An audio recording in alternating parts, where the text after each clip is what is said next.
What's up, everybody? Welcome back to the greatest show on earth, the Millionaire Mindsets Podcast. I am your host, Xavier Miller. Today, I got an amazing episode for y'all. I'm excited to get this one done because I got somebody from the city. Let's go. Today, so Shot-town, stand up. Stand up, brother. So I got my guy Arturo Johnson on the show. Welcome to the show, brother. I'm glad you're here, man. Yes, when I saw that at 312, I was like, oh yeah, this is gonna be a good one. So I appreciate y'all having me, man. So let's get right to it, man. So for the people that's under a rock, they ain't paying attention. Give a brief background on like who you are, what it is that you do. Yeah, so I'm a AI consultant, and the way I kind of cut my teeth in entrepreneurship was 2004. I got licensed as a life insurance agent, and I was waiting tables at that time, trying to pay the bills. Right, I had just got custody of my daughter, and I was finally just trying to get on my feet. And I knew that waiting tables wasn't what I wanted to do, but it was paying the bills. I was making like $750 a week at that time. You know what I'm saying? Back then, I think my rent was $399 for my apartment, but it was mine. Like I had my own place. I paid $900 for a Grand Prix, a Pontiac Grand Prix, and then they had no struts on the back. So I'm driving down 440 in Nashville, but it's bumping like this, but it was mine. And at that point, I had made it over the hump, right? I was probably 22 years old, and I had went from like not making any money at all to making just enough to where I probably had like a light bill that I needed to pay, but I could have a couple days until I got paid again. So I was kind of making it work on my own. That was the first time I was kind of on my own. And then I got into life insurance because I knew that my income was unlimited with the potential if I could just learn a couple things, which is from the shy, right? So you got the gift of gab. You can recognize people. You never forget a face. You know what I mean? So that's the thing. So I'm already coming with that. You quick on your feet, and you can kind of assess a situation. And I went from Chicago to Nashville, so it was kind of slower than what I was used to. And to, you know how it goes, just recognizing if you in a situation or not. So with that, I was like, okay, I just need to learn how to sell. Well, I was waiting tables. So with waiting tables, I learned how to upsell people on steaks and wine and stuff like that. So I'm like, okay, I know how to do this thing. I can talk, I can communicate. Now I just need to sell something more higher ticket, which is like $50 to $100 a month for insurance, or pay me $900 off of one sale, and I'm making $750 a week, working 40 hours a week. So you start doing the math. I'm like, okay, let me see if I can make this work. So, so from there, it wasn't working out as well as I wanted it to, because the problem with the insurance industry that I had was I didn't have nobody to talk to. They wanted you to use your warm market, but all my people was from in the streets. Right. Yeah, so that network wasn't going to work. It wasn't going to work at all. And so then I had to resort to cold methods, which is calling out a phone book. Well, you know how that goes. That don't work. You spend 10 hours to book 2 appointments. One of them don't no-show. You brand new at it. You fumble the bag. That whole day of work is gone. Wasted. And if you don't make any sales, you kill what you eat in entrepreneurship and that. So commission, I'm going for days without making any money. And that's where I quit. So I keep waiting tables in Nashville to about probably like 2015. My mom gets sick. I move her from the shot down to Nashville to help take care of her. So now I got double the bills. So I really got to make some moves. She's not doing too good, so I take her to church, and it ended up being the pastor's anniversary. And the homie that I went to college with my first year, he show up, and he looking like $1 million, bro. Got on a brand new suit, hair fresh cut, got on some gators, right? He looking like $1 million. So I'm like, whatever he want, I have. And he recruit me back into insurance again. So I tried again, because I'm like, I know more than I did now. I'm more mature. I got more discipline. And like, it has to work or it has to work. So lo and behold, I get back in and I realize I got the same problems why I quit the first time. I don't have any quality leads to talk to. So I'm like, man, it's been like 10 years since I did this. Why ain't nobody ever tried to figure this part out? So that's when I took the opportunity. I'm like, oh, this is it right here. If I can figure this out, all y'all gonna be my customers. So that's how I learned digital marketing. Sam Ovens had a course. I bought it. I borrowed $900 from my mom to take the course. I learned how to do digital marketing, and then I started doing lead gen for insurance agents. I did it for myself first, and it worked. I tried it on another kid that was in my office. The first lead, he sold for like $600 a month, which was like, so we got to split it like $3 grand. I was like, okay, so this worked. Then I left. and I started my own business from there. Because now I knew I had something that would work to do lead gen for insurance agents. So that's kind of the beginning of the whole story where the whole like Arturo entrepreneurship thing really kind of took off. The genesis of it. So where does the AI part come in at? So that comes later, right? Okay. So there's AI in it because the algorithm is the thing that finds the people for you to connect with. Like social media is nothing but an algorithm. We all got our own algorithm on our pages. Actually, we got more than one because the one that comes through our feed and then the one that comes through our For You page. What's the difference? The difference is the things that are going to keep you scrolling, and then the thing that's going to keep you on the platform to future scroll. So if you pull out your phone and you go to the For You page, these are all the things that you've kind of clicked on that's not coming through your feed that you could be potentially interested in. Right. So if I'm in the Rollies and I see Wes Watson or Andrew Tate talking about his watches or his cars, I'm interested in the masculinity, fitness, and then the monetary stuff. So then they're going to show me other people profiles that look like that. All of this stuff is to keep your attention on the platform. So the algorithm is optimizing to keep your eyes and attention on the platform, because the longer that you own there, they own your attention, and then they sell that attention to people who do advertising, and that's how they monetize it. So it's free for you, but you the product if it's free. If it's free, you the product. And then they sell that attention to other people, and that's how they make money. So they making money out of thin air because they just providing a platform that's free for you to use, but it's not free because it's costing you your time. A lot of time too. People, what they call it, doom scrolling, dead scrolling. So that's the initial AI part. So I went from trying to talk to people in person, and knocking on doors in person, to knocking on social doors online, right? Which is every little profile is that door. So if I can make a video that could be seen to hundreds to thousands of people, I'm in the feed. And half the human race, 3.5 billion people on daily active users on social media, that's half the human race, bro. It is. They on there. So my business needs to be on there if I want to stay relevant. And it's easier. A lot easier than so let's put it this way. You think, does that old method even still work in 2025? Right. I'm glad you asked that. So it's a principle. It's not a method. That's the thing, which is you start with a problem, then you solution, attention, process, offer, result. That's a formula. That's to test the time, right? Money changes hands when problems are solved. Facts. Right? So, coming from the block, a lot of my family were entrepreneurs, right? But they were selling the wrong product. Exactly. To the wrong people. They selling a bad product to broke people. They could sell a better product to rich people, solve that problem, you make a lot of money. What's the biggest problem that most entrepreneurs have? Taxes, right? Yep.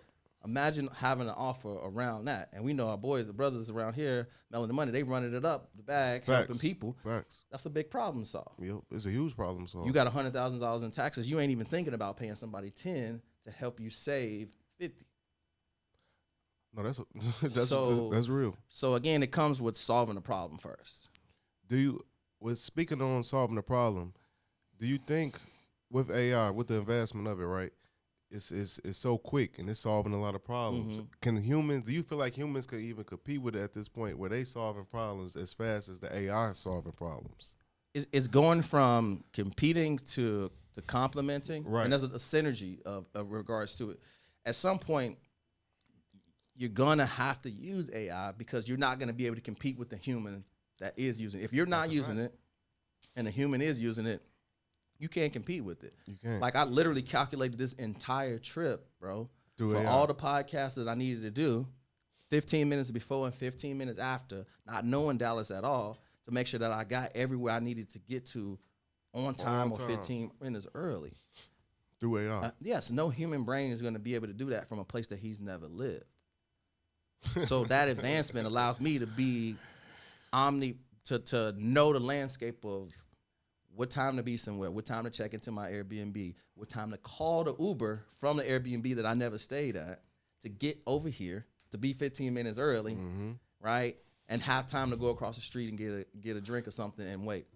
But, that's so dope that you say that, because I think that strategy, that's how, me personally, that's how I use AI. And I tell people, because I see a lot of people, they always, inquire how to use it, or they use it for things that's like, all right, you using like we used Google 15 years ago. What's this? Right. It's like, yo, this stuff is so much greater than that simple use that you're doing. Right. But when you break that down, that's a prime example of what I be trying to tell people. Like, you can literally use this thing to change your whole life. Like, that's how I see it. Yeah, so it can make you, it makes you a genius. Anything that you don't know, you can know instantly. With that being said, I'm so glad you said that, because with that being said, right, how valuable, because I got my own thoughts and theories on what I'm about to ask you. How valuable is information now? Are we still in the information age? Because I don't see it that way. I think information has become democratized and commoditized. Right. The information isn't as valuable as it used to be. Right. When I first started in the consultant, Sam Ovens and Russell Brunson were like the gurus that was making $36 million off of digital product. I remember. With one funnel, right? At that time, the information on how to do the thing was scarce because there wasn't anything that like can build a website. And like a 16-year-old can build a website now for you for $500. You used to have to pay $5,000 for a website. Right. To run automations and know how to use GHL to set up an AI chatbot, you can ask ChatGPT to code for you to build you anything that you want. The other thing is, since all the information is democratized, selling it, the moment that you sell it, is no longer valuable. So it comes down to proximity, right? You have to sell implementation and what's the word I'm looking for? Accountability in conjunction with the information. Because the truth is information isn't the problem that we have now. It's the application. The application. So the accountability comes into, most people want the thing, but they'll spend time just researching, and never actually like do it. Right? You ever, like, I was at Podcast Summit maybe a month or two months ago, and everybody was trying to start a podcast. How do you try to start one? You pick a name, pick a platform, a topic, and ask and have a conversation, either by yourself or with somebody else. Yep. How long does it take for you to do that? Can you do it in one day? Absolutely. Right. So people were trying to do it, and it's because they didn't have clarity. They have information overload. But they analyzing everything. So now there's too much information. Yeah. Right. Well, because you can research yourself to death. Facts. So now it's implementation. And then how you know the thing with AI too, and I kind of spoke on this recently. It's kind of, you have to know when the AI is, I don't want to use the word lying, because it's not a human, but when it's giving you when it's misinforming you. Right. But you have to be smart enough to know that too, because it still can give you some information that could lead you in the wrong way. Right. But again, so people think that information is knowledge, right? The knowledge comes from the doing. It's the application of the thing that you learn to get the result. Because if you know it, but you don't apply it and don't get the results, you actually don't know it for yourself because you haven't achieved the results. It's still wrong. It's still wrong because it didn't work. If it doesn't work, then it cannot be true. So it's the application to know for yourself is to execute on the information and get maybe not the same result, but a similar result. So at this point in your business, have you like ingratiated your business at this point where it's like everything is systemized and automated? I use it, again, it's leverage, right? So systemizing everything in a business is almost virtually impossible, right? But you use it in specific areas. So in my business specifically, a lot of it is focused around content creation, client acquisition, like all of that stuff, like ideation for creating scripts or videos, ideas of concepts that I want to do. Like if I think of something, it's like I'm in Atlanta at this podcast summit, and everybody is trying to figure out how to start this. What are the two things that they're confused on? Is they're confused on their message, right? And they're confused on who they're talking to and what they're going to talk about. And the reason why they haven't taken action is because they don't have clarity on those things. But clarity isn't going to come from researching this niche and how many people is in this one and this one. Is going to be like, hey, do you have this problem, right? So it starts with the problem again, and trying to solve it for them. If that doesn't resonate, they don't value it, then you have to move on to the next niche. But again, trying to start it isn't going to get you closer to your goal. It's going to be just taking and attempting to try to do something, which is applying that information is what I'm trying to get to. And I'm so glad you brought up ideation, because I think and speak on this for a second, like where we going when you talk about the information and all that, because the information is everywhere, like we just said. I feel like ideas in this space now where we going is more important than damn near anything. Yeah, man, you so spot on over that. So I agree with what you're saying, which is you don't know how to do, you don't need to know how to do the thing, get the result, or even make it a finished product these days. People are making millions of dollars off just the concept of things, of the idea. So the creative mind, the person who you can use their imagination, who can dream, who can use their critical thinking. That's why you're seeing a lot of like, I think I've seen like, I don't follow him much, but like 21 Keys is talking about cognition right now. He's all about, you know, he's got this super mind T or something like that. And he's talking about like, that's the thing that AI can ruin, is if you allow it to think for you too much. Facts. It's like a muscle. If you don't use it, you don't lose it. And you can depend on it too much that you lose that muscle to be able to reason. See what I'm saying? And that's extremely important, being able to reason. Right. And a lot of times people are unable to reason is because they have too many options of things to try to do in their mind without trying one and testing one out and ruling it out. They just keep adding more things. I'm going to watch this video. I'm going to look this thing up. And so they use research as a way to procrastinate. I want you to break this down, too, just for the people that's watching and listening, right? And they probably don't fully understand or grasp the concept when we say ideas is probably the most important thing. Could you break down why that is right now? Because that 20, 30, 40, 50 years ago, ideas was like, dime a dozen. Everybody got a damn idea. Yeah, because, again, it's the slight edge is going to be solving a problem. So the idea is like Airbnb, right? They was traveling. They didn't like hotels. The rates was too crazy.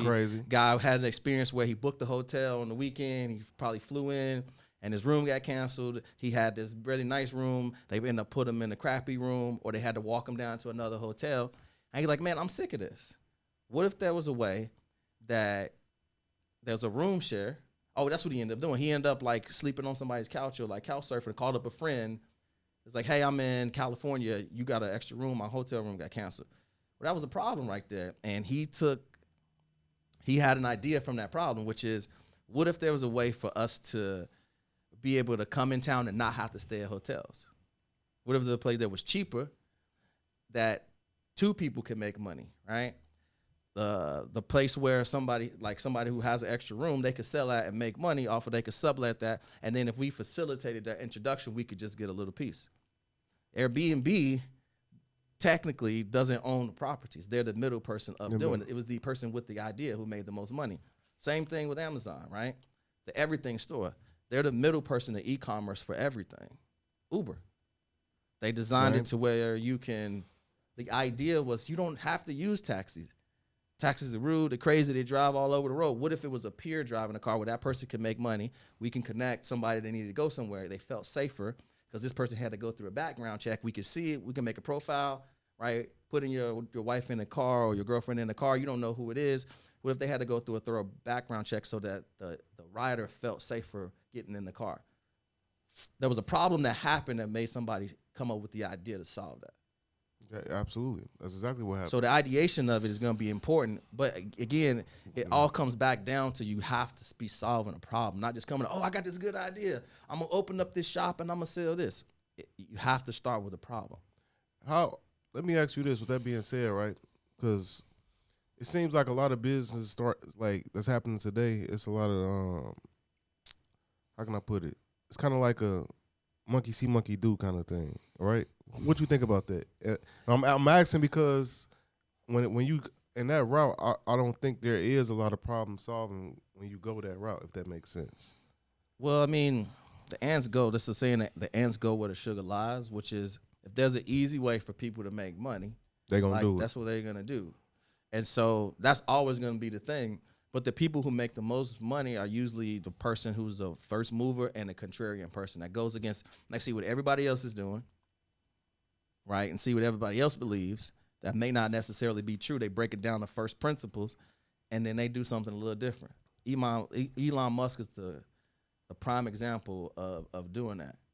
We all thought that you needed to have gas and you need to have an engine in the car, and he's like, that ain't true. What do you need in the car? You need a steering wheel, you need a motor, and you need wheels, right? You need the frame of a car. Do you need all the other stuff? Get in a Tesla. There's nothing in it. Now it's what's the number one most selling car, I believe. There's nothing in it. Facts. So he was like, well, what can we do to power it? Water, gas, can a battery power it? What type of battery? In fact, some of the Teslas are faster than some of the sports cars, right? I just bought one. I seen for myself. Right. And then you ain't got to drive. So tell me about that. The Tesla. What's something you love about the Tesla? I don't have to drive, bro.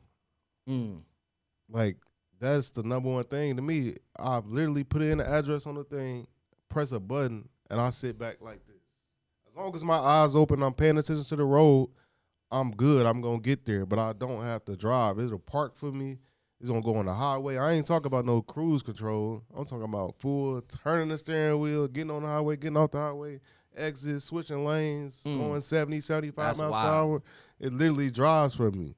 And now that's a feature that every Tesla don't have because you got to pay. It's a monthly subscription feature. It's a subscription. It's $100 a month. Okay. But self-driving feature. Self-driving feature. Yep. That's my favorite feature. I'll be doing different stuff. Like you still going to pay attention. Your hands ain't got to be on the steering wheel or nothing. You got to pay attention to the road, but you could be doing stuff and all that. So think about that though. I don't know how much the Tesla costs. I don't know. So let's just say between 50 to 100K. 50 to 100, yep. But for that one problem is that, like, for whatever reason, you don't like driving or not driving sounds amazing to you every time you get in the car, that you don't got to worry about it anymore. You was able to drop almost 100 bands on the vehicle to solve that problem. Facts. That's and a lot of people, so people take long road trips. People like to eat when they drive, do all type of stuff. So. Well, I think about that, how I could apply that to myself, because I actually like the road trips and driving, but my mother, she getting older and she can't see well at night, but she likes to drive. I'm thinking about that. I was like, that would solve a problem for her. Facts. She may not be comfortable because she's 65, because she came from a different generation. Right. But it's like, hey, if you could get to see your grandson's 5th birthday, it could get you there safely. Get you there safely. And you won't have to worry about X, Y, and Z. Now, I'm going to have to sell her on that. Yeah, you're going to have to sell that. You got to sell that for sure. But it would solve the problem for her. You know what I mean? You got to sell that. You got to sell that for sure. Yes. I want to make a segue real quick because I was watching your stuff on social media, and I was like how you was talking about like brand, and you was talking about the importance of like your page and like not even just the aesthetics of your page, but what your page represent when you're talking about personal brand. Yeah. And I feel, and this might be something that, in 2025, people would think like, oh, well, that's common sense, but we know common sense ain't common. It's not common, for sure. So you got right now. So just break down like how important that is. Yeah. So I didn't really pay attention to the personal branding in the beginning because the problem with the personal brand is it isn't tied to like actually getting a result. You have to it's kind of like starting a YouTube channel. You just put videos out there and you're like, man, this one only got 20 views, bro. Like what? It's in the beginning, you had this idea in your mind. Right. You take all that time setting up stuff and create stuff, and it doesn't really hit in the beginning. It's the same thing with personal branding. In the beginning, it's not hitting. It's not. But I think it was 2023, January 2023. I started working with a young dude in Nashville, and he was just obsessing over personal branding. And I was like, all right, I'm gonna start creating, like getting serious about creating content. For the most part, I just ran ads through a system to book a call via cell funnel, and then I just did sales calls. So I probably did 10 million off of just that straight system. Right? Damn. Yeah, just straight through that. Like no posting on social, because I can make ads that could be seen everywhere, and that's building my social in regards to it. Facts. But what I noticed is that the ads stopped working as good as they used to. Again, why do you think that is? Because everybody Sam Ovens' course cooked the market. He showed everybody how to run Facebook ads. It really cooked the market. Bro, there's probably 10,000 people in that program. If I pull up my phone right now and go to the school group, there's almost 10,000 people in that program that selling Facebook ad lead gen, that's teaching it or doing it for somebody.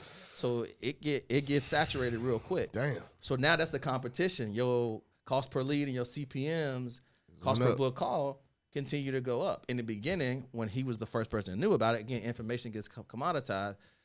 When he's the only one that's doing it, everybody's coming to him to learn it because he was doing $36 million off Facebook ads with one funnel. He's the king of high ticket off one funnel in a year. You can't do that now. No, you can't. So it's saturated.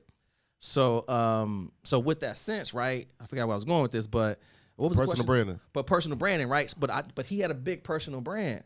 He moved from New Zealand. He lived in a big boy apartment in New York City with all the windows. That was the flex back then. Everybody wasn't doing that either. So that was contrarian, right? Everybody was like a little bit more reserved and using they kind of their intellectual property. Right. He started flexing and being flashy. So the bro's making all the bread. He knows this unique thing, and he's living the best life that everybody want to live. He had the presidential rollie on, like he had, you know what I'm saying, he had everything. So I'm like, okay, that's a principle right there. I'm seeing that that's working.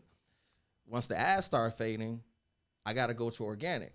Well, that's what a personal branding comes into, because if you can get YouTube to work, which is difficult, but the people who got YouTube to work, they don't have to worry about customers, right? Nope. So then Instagram is a very superficial platform where everybody's looking at images and videos. So you can kind of curate and create a narrative for yourself and basically treat Instagram like your business card, right? So perception is everything. So now I'm like, all right, I kind of got credibility in the business place, but somebody comes and looks at my page, I only got 911 followers at this time. Yeah, so I'm like, okay, I need to really focus on this because I'm sending messages and trying to get into these rooms. I'm not sitting here without a personal brand. You know what I mean? You look at my page like 900 followers. Bro, we know I'm good. I'll pass. Respectfully, I'm going to pass on that, right? You see 260, yep. Okay, he might know something. Yep. I get introduced to somebody that you know and kind of respect. All right, let me see what he got. Send me over something. You look at it like, okay. Let's do it. Like, let's do it. Yep. So, again, that reputation precedes me. And what I learned from going to Las Vegas with Omar Takori, the packaging is one of the most important things, which is curating the narrative on how people see you. How people perceive you. Yeah, it's the rapper. Again, you know, they say God looks at the inward, man looks at the outward. So with that instance, you can kind of curate a perception for you of however you want it to be. Again, it's your life. You're a creator, so you can curate what type of image that you want to do. The reason why I'm saying that is because business doesn't just go like this. Sometimes it take a hit. Sometimes the ads don't work. Sometimes something in the business shut down. And in 2024, I had like half my clients leave. Like that. Why did that happen? I made a shift in my business to change my business model. Okay. From done for you to done with you to try to implement some of that stuff. And again, did you know like this was going to be the result? I knew it was. Yeah, of course. Okay. You make any type of change in your business, we like consistency. And the moment you make some change, it's uncertainty. Yep. Even if you change something in your business, some of the people on your team might be like, I don't know about this. Yeah, I don't know about this. Once that start happening, that's not good. So the reason why I brought that story up is because if it wasn't for my personal brand, it probably could have went to zero. But I had enough credibility and wherewithal and track record that I could be creative to create a package, or I could get on the show to get more leads, or I could do a lot of things that help me kind of stay afloat. So your personal brand is a really valuable asset that you can't see. It's one of those things that you don't know that you need it until you don't have it, and when you don't have it, you wish that you had it. That's a fact.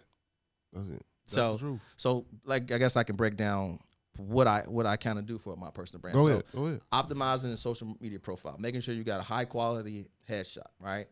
It's really easy, like standing up against a wall like this and just taking a really good high quality photo. Like get a haircut or shave or like put some makeup, whoever it is, like make yourself look presentable and just have a really like close to the face kind of picture. That's the simplest way to do it. And you can do that with your iPhone, just have somebody take a picture of you.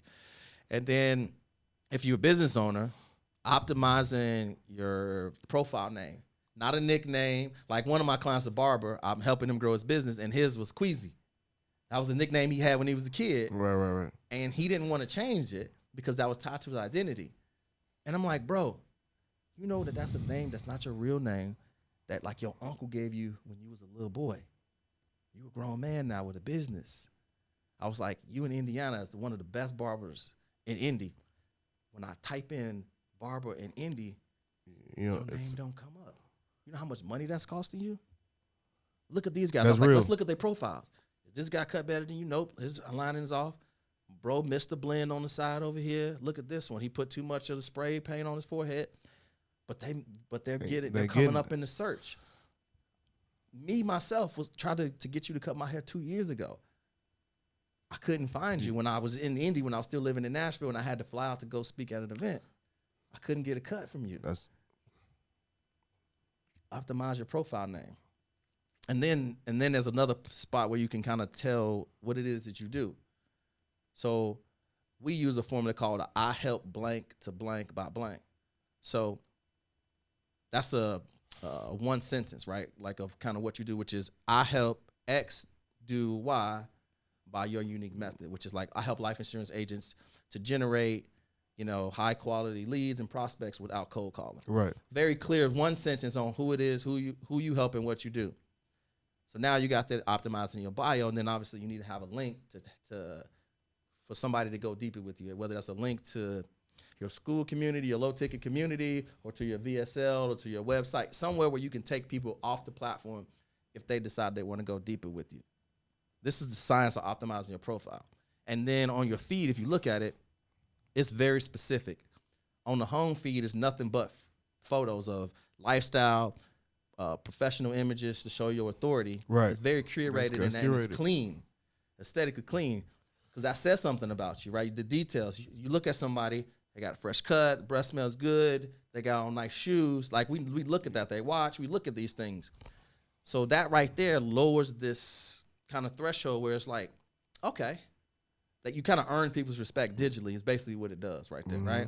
It sucks that that's the way it is, but I don't make the rules to the game. It just is what it is. Well, let's look at the opposite. I want to come on your podcast. I'm smoking a blunt on my stories. It looking crazy. F this, F that. You'll be like, what? Like, nah. I'm wild. My photo is me chugging a beer or something like that. You know what I mean? It's look messy, and my name is Lil Buddy. You know? Buddy. It's like, I don't know about Buddy. I used to be, I don't know about Lil Buddy right now. Maybe back in the day, but that's not what I'm on right now. So again, that's the easy way to kind of build equity and trust today, because like the attention is like when you post content, it's like a digital asset, which turns into digital equity, which over time you can draw from that if you do it the right way. So now we got the profile optimized, right? Then it comes to the reels, which is kind of how your reach grows your page.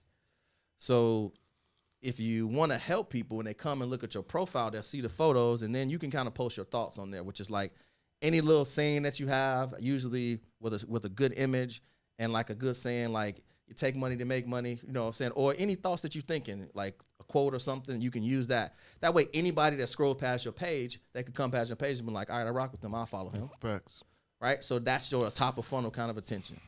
Then the second spot is going to be for the reels. This is where if somebody is in that I help blank to blank, they're going to click on your reels and you're going to be talking directly to them. Here's 3 ways that you can grow your Instagram without having to pay somebody to help you do it. Step 1, optimize your profile. Step 2, clean up the pictures on it. And 3, make talking head videos that speak directly to your ideal customer and solve one micro problem for them and post that daily. That's the stuff I'm going to post on my reel. On my reels. You get what I'm saying? Yeah, I get it. So now if you're growing your following just by regular people top of funnel that click it, a percent of those people are going to be your ideal customers that want to just see what you're talking about. They'll click on the reels. If they like and comment with that, you have now created engagement. Some of those posts, you can say, if you want to learn more, comment the word content. When they do that, ManyChat kicks in. There's some AI right there. Sends them a link or a message to start a conversation, and now you have generated a lead.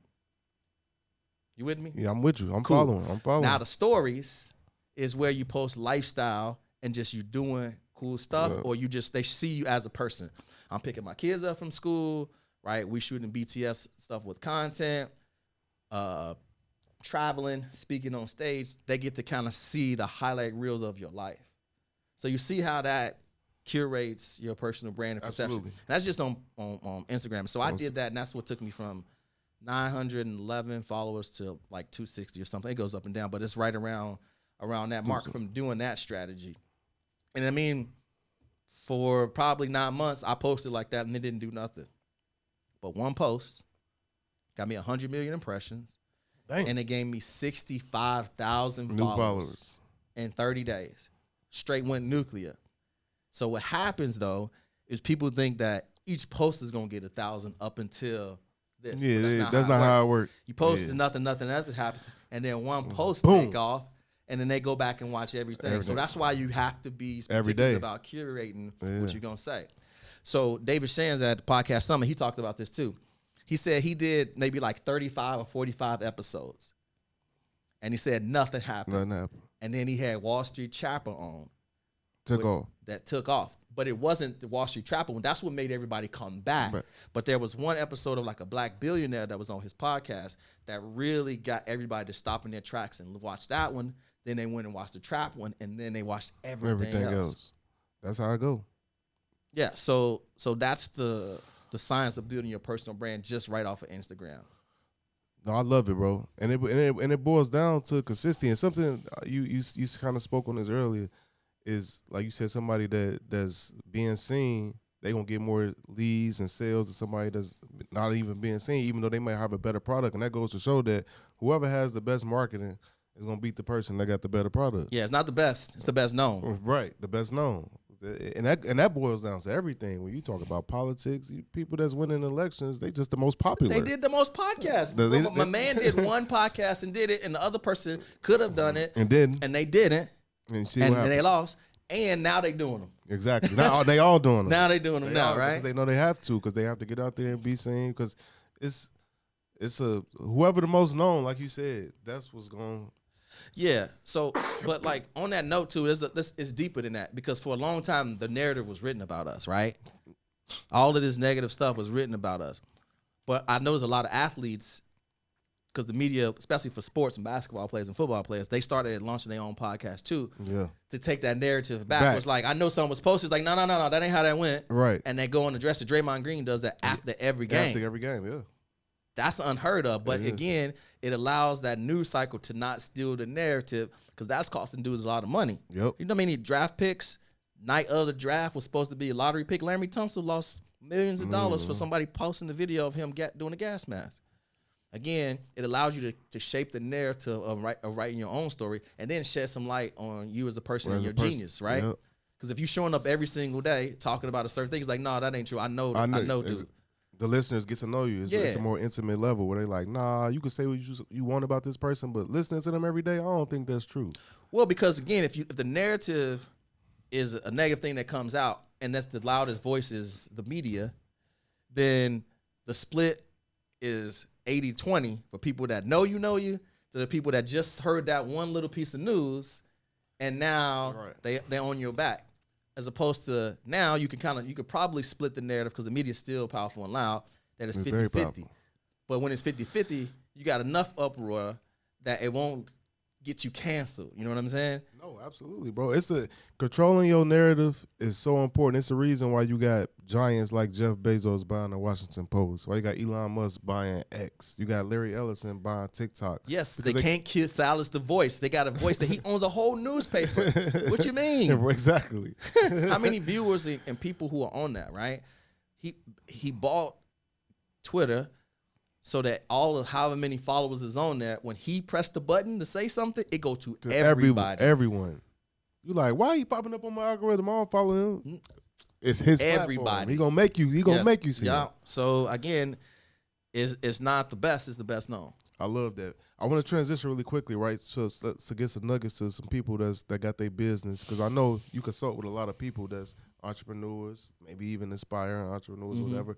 What's the number one thing you see that people is struggling with right now? Because these some when it comes to the economy, these some uncertain times for a lot of people. So what do you see? What's going on in the world, the market that you notice that people are really struggling with?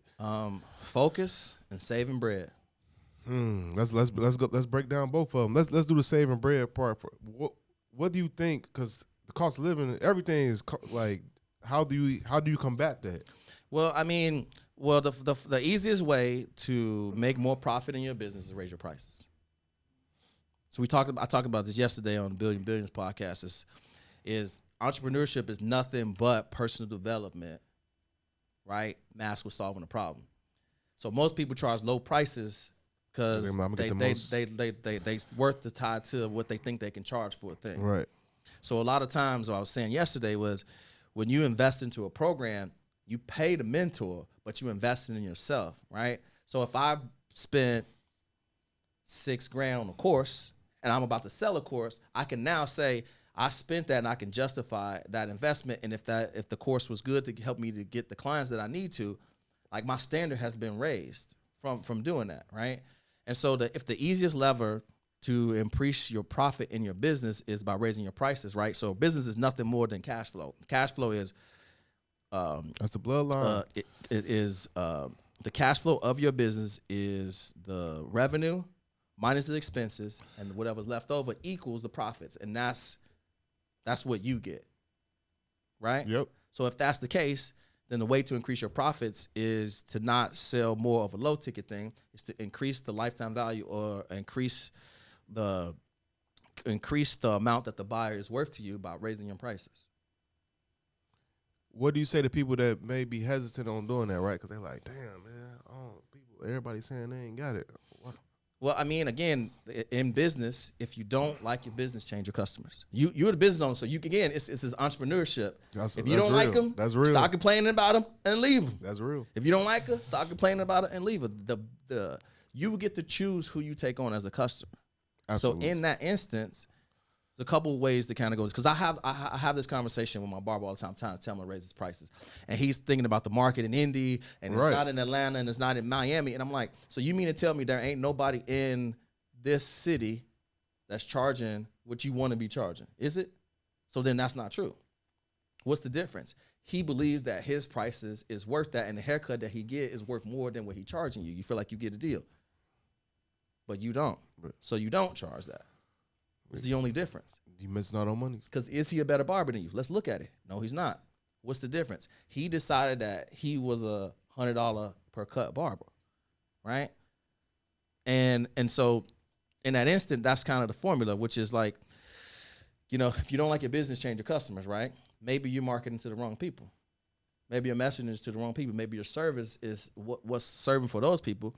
And maybe you create a higher end experience to attract the other people. Experience, right? Yeah. I'm a high level person. I only want the highest level or the VIP ticket. I want that experience because other high level people are going to be in there, and those are the people I'm looking to get around. Absolutely. And so saving money. Well, hold on. Can I say one more thing about that? My bad. Price is all made up too, by the way. The deciding on everything is all made up. So in that instance, if you're nervous about your price on your product or your service or whatever it is, add something to it to make it worth that. Perception is everything. That's real. You know what I mean? If you don't feel comfortable with it, add enough to it to where you feel like you losing money doing the service of somebody that you can justify it, and then raise your prices at that point. But not doing nothing and wanting to raise your prices, losing the game, because now you frustrated and they irritated and nobody wins in that situation, right? The purpose of business is to solve a problem, to exchange value for money so that you can have enough money to reinvest to upgrade your systems and your processes and your product or your services in your business to get more customers, then get them that same result to where they then would start telling their friends. So you start getting customers without having to advertise yourself. And when you see it that way, in my opinion, it's easier to generate money as opposed to just seeing it like, I'm in business to make money. I'm going to make money. I'm going to make money. As for this, with that first step being, I'm looking for a problem to solve. Yeah. So you solve a problem, and then it's like, okay, if I pull out a 10, like, bro, give me 100. Right? You take that deal all the time. What? if I said, okay, all right, pull out 100, I'm gonna give you a band. Will you take that? You already know it. Okay. Would you, if I said pull out a band, I'm gonna give you 10,000. Would you take that one? I'm taking it. So that's the price discrepancy. Is you want to try to make the perception or the perceived value of your product 10 times worth more than what it is, and exchange that. So now the price is not an objection, bro. And then you giving them an offer that they can't refuse. You can't refuse it because if it's gonna be 10 times worth what my bread is, I'll be silly not to do that. Then you'd be losing money too. So you said it was saving money, Yeah, saving. So but before we can get to save money, you got to make profit. Okay. So you got to make profit in order to save it, because when you at the lower prices, you just breaking even, right? You just got enough to make it to the next day or the next week. Well, that's still check to check. Facts. So in that instance, you raise your prices, you get a little bit more profit. You got a little bit more wiggle room in the budget. Work on it. So the next thing you do is you start saving it, because when you make that first 10 bands, you like, okay, we about to turn up. But if you save some off to the side, 6 don't look like 10. 4 don't look like 10. You move it out, so now that keeps that hustle, that grind in your mentality. Like you got to wake up every single day and work. You said focus too. Yes. So I get to the focus. The focus comes after you have got a system that works, and then you start to make more profit, and then you start stacking something. So now it's like, well, how do I grow these things? Well, you got to focus. Follow one course until successful. If it's already worked and it ain't broke, don't fix it. Run the play until it stops working, and then make a shift. That's the biggest thing that most entrepreneurs have, is they got shiny object and shiny strategy syndrome. They see somebody else doing something, so that shiny object, I'm going to try this, I want to buy this, I want to try to do this, it seems like it's easier. Or they switch their strategy, which is something's working for them, but they see somebody online that's doing something that they like, oh, that may be a little bit cooler, that may be a little bit of a thing. And entrepreneurs specifically have this problem, which is they keep changing their strategy. And that's what keep you spinning your wheels. No, that's definitely true. When you and it's so interesting, because when you don't have the money, right, you don't got time to be steadily trying to. No, you can't afford to do that. You know, because your actions, and you ain't give your actions a chance to compound. Right. Because that's how you get there. Is them compounded actions. But when you like pivot real quick, 6 months pivot, it's like, yo, you ain't never gonna. No, it costs you too much money to change it. Like turning that boat around at that point, you losing money. You losing opportunity cost. It's costing you. You moved out of the spot where people was already paying you. Well, you know what's gonna happen? They're gonna find somebody else to pay. You already earned their trust in their business. You already did the hard part. The easy part is just let them to keep paying you. Let them. But it's, what would you say? And this the final question I got for you, right? What would you say? Somebody listening and watching, they were, let's say, when you started, when you first got into the life insurance, when you made a decision and you started from ground zero, with somebody in that position right now, where they might not be life insurance, it could be with any industry. Yeah, for sure. Because times has changed from when you started. So what's your advice for them right now for actionable steps, so they could get a year from now, 2 years from now, they're in a position where they like, yo, I feel I'm in a good space financially. I'm doing it. Yeah. So I think the first one is you just got to decide that, like, there ain't no option B. Like, in the words of Nehemiah Davis, this has to work or it has to work. There ain't no plan B, bro. I'm not going back to my mama crib. I'm not going back to Chicago, bro. I'm not doing none of that. Once I find something that I think I can get my mind behind that would work, I'm all in. People spend so much time with the back door open, bro, with their options, with they just like, I'm going to try this out and see if it works. Well, what kind of results do you think you're going to get if you see if this is going to work? Apply that to your relationships, right? Apply that to your fitness. Apply it to your faith and see if it works. When you go all in on something, that's where the magic happens. You jump off the porch, bro. It's in the leap. So committing to the thing is the first thing, and going all in. That's real, bro. So, like, that's the first thing that people just don't commit to the thing. They commit to the outcome instead of the inputs. Commit to doing something for 6 to 12 months and say, until this result happens, I'm going to keep doing this thing until, right? No, and as an entrepreneur, I'm going to be real, because I think for people like us, this sounds so simple.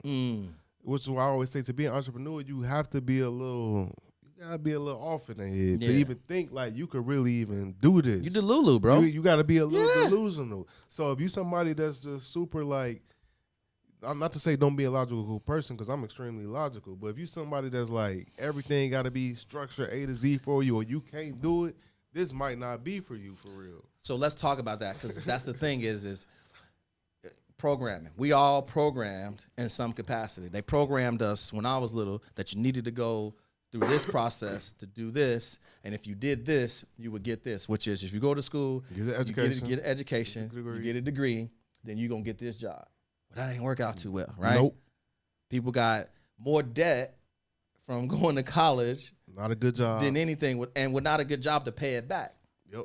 So we've been programmed to believe that that's the thing. But what if you can replace that to where you got infinite opportunity that if you win on the thing, you can win on your terms. And even if you lost, you did it on your own terms. You did it on your own time. You know, like that didn't work. Yeah, but something in there did. It always does. All work works, right? It's either working for you or on you.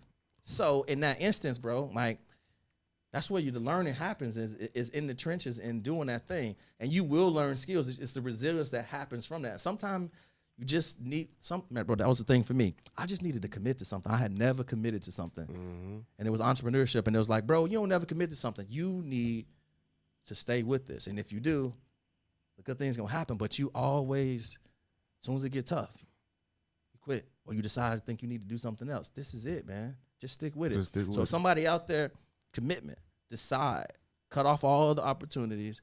If it feels like it's a great opportunity, you've seen other people having success in it that aren't smarter than you. There's nothing different. It's the application. They stuck with it through the hard times and outlasted to get the result. And at the top, there's only 1% up there. So it's not that many. Facts. I can't wrap it up better than that, bro. But before I let you go, I want you to plug all your stuff where people can find you, follow you, become a client of yours. Everything you got going on. Plug. So again, Arturo Johnson. I'm most active on Instagram at Arturo Johnson Consulting. You can go there. You can follow me. If you're aspiring entrepreneur, a young person just wanting to see what it's like to see somebody look like you, come from same situation, never gave up, try everything under the sun, college dropout, cars repossessed, evicted out of apartments, and still was able to make it and didn't figure it out until he was 35 years old. Right? Sticking in there, hanging in there, and not giving up. Come check me out. And those links, they're going to be in the description. They're going to be in the show notes of this episode. So y'all definitely make sure y'all tap in. Y'all see what he got going on. He's killing. They got a lot of wisdom, a lot of information. So tap in with bro. And as for me, I'm on all platforms at Millionaire Mindsets and Xavier C. Miller. I appreciate y'all tuning in to this episode. See you guys next episode. Peace.